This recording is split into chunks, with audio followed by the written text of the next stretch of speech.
How to cue your dog to lie down on a verbal cue if you have taught your dog to lie down using a food lure. In the following demonstration, you can see that this dog responds to a nonverbal cue, which is a pointing finger.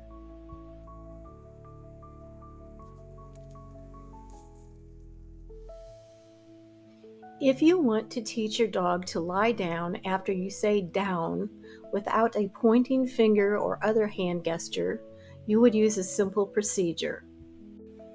The procedure is this: say the verbal cue you want to teach your dog, followed by the nonverbal cue your dog already knows. Down.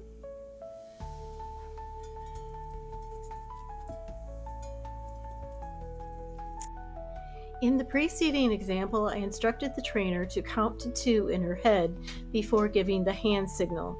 This helps the trainer avoid any overlap of the hand signal with the verbal cue.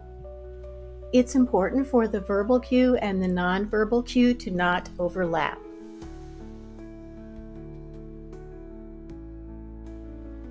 Practice saying the verbal cue before giving your dog the nonverbal cue. Gradually fade the nonverbal cue until it is barely perceptible. Then try giving the verbal cue without following with the hand signal to see if your dog responds to the verbal cue alone. Every dog is different with regard to the number of repetitions it will take for the dog to respond to the verbal cue alone. It's always best to keep training sessions short, so avoid too many repetitions in any single training session. When your dog responds to the verbal cue, your dog knows the verbal cue and you can use it without following with your nonverbal hand gesture. If your dog does not respond to the verbal cue, do not say it a second time.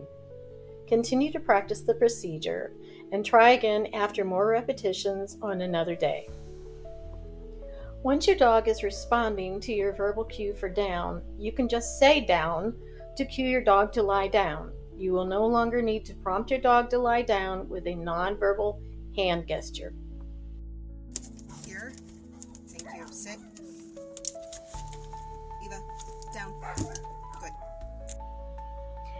You will still be able to use your hand signal when needed, but I recommend not using the verbal and nonverbal cues together.